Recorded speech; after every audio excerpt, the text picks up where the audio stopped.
मेरे ख्याल से स्थिति बिगड़ती रहेगी। 100 के ऊपर तेल मोला मतलब भारत के फिस्क के ऊपर दबाव, अंडरलाइंग इन्फ्लेशनरी प्रेशर्स भी बन रहे हैं।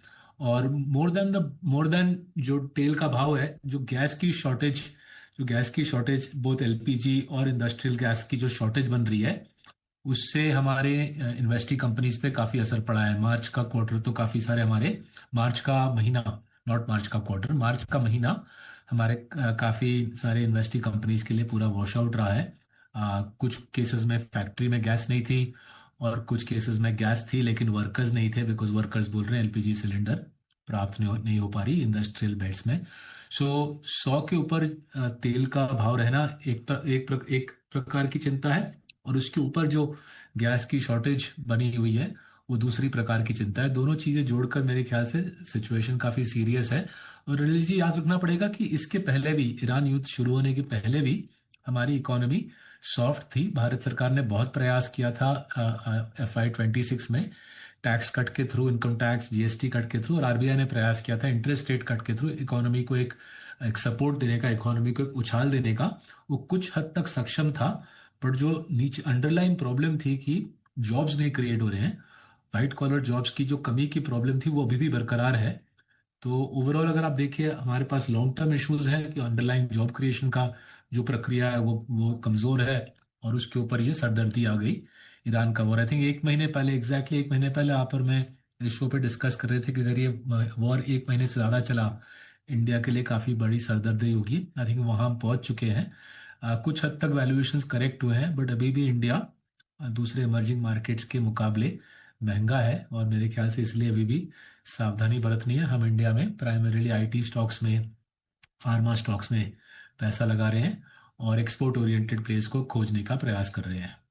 आईटी, फार्मा और एक्सपोर्ट से जुड़ी कंपनियों में पैसा लगाने का मौका है। लेकिन बड़ी बात जो सौरभ सर ने कही वो है कि जब तक कच्चा तेल $100 के नीचे ना आए तब तक मामला है गड़बड़। अब एक मामला और गड़बड़ होता दिख रहा है सौरभ सर, उस पर आपसे राय लेना चाहता हूँ। ये 3 दिन, इस अप्रैल सीरीज की शुरुआत में तीनों दिन लगभग 9-9 हज़ार करोड़ रुपए की इस बिकवाली एफआईएस की हो रही है, ऑलमोस्ट $1 बिलियन के आसपास की। क्या मतलब प्रॉब्लम है एफआईएस को कि इन लेवल्स पर भी इतनी तेजी से बेच रहे हैं, किसी भी वजह से उन्हें खरीदना भी नहीं है और सिर्फ बेचना है?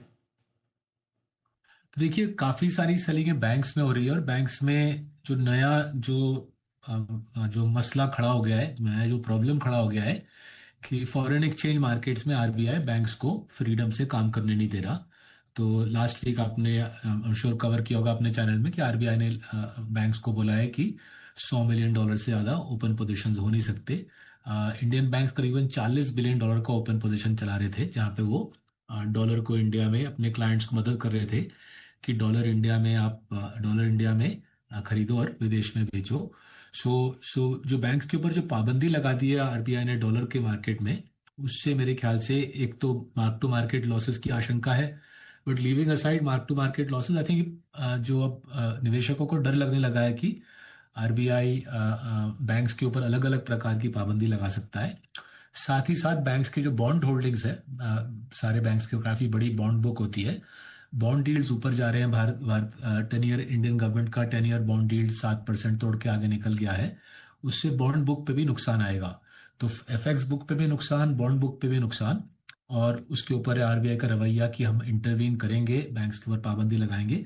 इससे कुछ हद तक निवेशक, विदेशी निवेशक और मुझ जैसा डोमेस्टिक निवेशक भी थोड़ा डर गया है कि ये कुछ नया नया सा माहौल बन रहा है, कि एक 80s जैसी फीलिंग आ रही है, 1980s जैसे फीलिंग आ रही है, जहाँ पे सरकार इंटरवीन करेगी, आरबीआई इंटरवीन करेगी, बैंक्स के काम में दखल अंदाजी करेगी। सो काफी सारी जो विदेशी बिकवाली है वो बैंकिंग सेक्टर में है, और जैसे मैं समझा रहा हूँ बॉन्ड मार्केट और एफएक्स मार्केट में काफी वरीसम सिचुएशन बन रहा है बैंक्स के लिए। बैंक्स में नई समस्या है, फिस्कल डेफिसिट, महंगाई बढ़ना, ये सारे जो खतरे हैं वो एफआईएस की बिकवाली को ट्रिगर करते दिख रहे हैं। पैसा लगाने के लिहाज से अभी रुकना चाहिए या नया निवेश करने का समय आ गया तो क्या स्ट्रेटेजी रखनी चाहिए सर?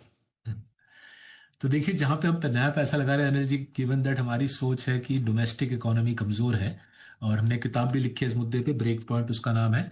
ये किताब हमने 2 हफ्ते पहले पब्लिश की थी, ब्रेक पॉइंट।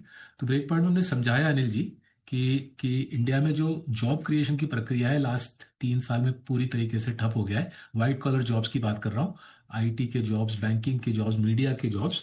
और उसकी वजह से job white collar job creation ठप होने की वजह से डोमेस्टिक कंजम्पशन इकोनॉमी की रीढ़ की हड्डी है। 60% देश की जीडीपी डोमेस्टिक कंजम्पशन से आती है, वो कमजोर पड़ गई है और उसका असर हमको इकोनॉमी में दिख रहा था ईरान वॉर से पहले। ईरान वॉर तो दूसरा लेवल ऑफ प्रॉब्लम है। तो ऐसे माहौल में हम क्या कर रहे हैं, हम एक्सपोर्ट ओरिएंटेड कंपनीज में निवेश करने का प्रयास कर रहे हैं, जहां पे रुपये की कमजोरी और जो इंडिया ने जो एफटीएस साइन किए हैं यूरोप और यूके के साथ, एफटीएस के बदौलत रुपये की कमजोरी और चाइना +1 विदेश वेस्टर्न वर्ल्ड का जो चाइना के साथ जो रवैया है, कुछ खास दोस्ती वाला रवैया नहीं है। यूरोप और अमेरिका चाइना पे अपना डिपेंडेंस घटाने का प्रयास कर रही है। तो उसके बीच वीक रुपये और एफटीएस के बदौलत हमें जो उम्मीद है कि इंडियन मैन्युफैक्चरर्स अपना धंधे को आगे बढ़ाएंगे एक्सपोर्ट मार्केट्स में। और काफी सारे मैन्युफैक्चरिंग स्टॉक्स अभी 20 ट्रेलिंग पी 20 के नीचे आ गए हैं। अगर आप फॉरवर्ड पी पे देखें तो 15 के आसपास आ गए हैं। तो वहां पे हम पैसा लगा रहे हैं। वहां पे हमको लग रहा है कि जैसे जैसे युद्ध का जो जो सिलसिला वो घटेगा, वहां पे कुछ हाल की उम्मीद है। डोमेस्टिक कंजम्पशन पे मेरी चिंता बरकरार है, जैसा मैंने इस किताब ब्रेक पॉइंट में लिखा है।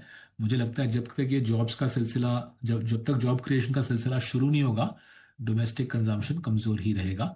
सो एक तो हम विदेशी एक्सपोर्ट ओरिएंटेड स्टॉक पे लगा रहे हैं, दूसरा हम विदेशी कंपनीज पे लगा रहे हैं। तो स्वीडन में, जर्मनी में, हॉलैंड में, फ्रांस में, कनाडा में, यूएसए में, ताइवान में जो कंपनीज डिफेंस और एरोस्पेस में हैं, जो फाइटर जेट्स बनाते हैं, ड्रोन बनाते हैं, उनमें पैसा लगा रहे हैं। पावर जनरेशन ट्रांसमिशन के कंपनीज में यूरोप और अमेरिका में लगा रहे हैं। और तीसरा है डेटा सेंटर की, जो डेटा सेंटर को जो बनाते हैं, डेटा सेंटर के जो सामान जो क्रिएट मैन्युफैक्चर करते हैं, उन कंपनीज में पैसा लगा रहे हैं। ये प्रक्रिया हमने 4 साल पहले शुरू की थी, बट उस प्रक्रिया को और हम जोर शोर से आगे बढ़ा रहे हैं कि इंडियन इन्वेस्टर्स को मदद कर रहे हैं कि पूरी दुनिया में अपने पैसे को डाइवर्सिफाई करें। तो सौरभ सर, ये जो आप किताब